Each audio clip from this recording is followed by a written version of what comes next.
Salut YouTube! Eu sunt Denis și astăzi vreau să vă arăt cam câteva modele de avatare făcute de mine. Aveți aici câteva, unele mai reușite, altele nemai reușite.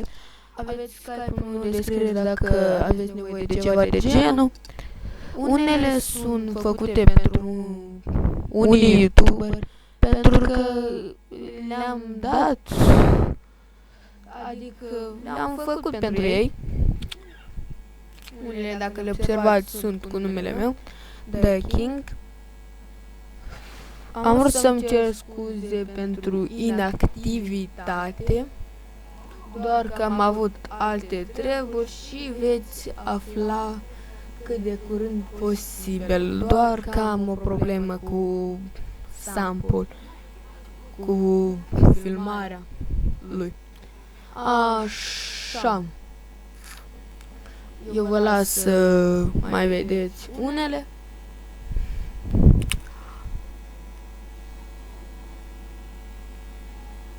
Așa.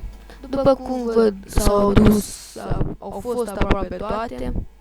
Eu am fost Denis și noi ne revedem data viitoare. Pa, pa!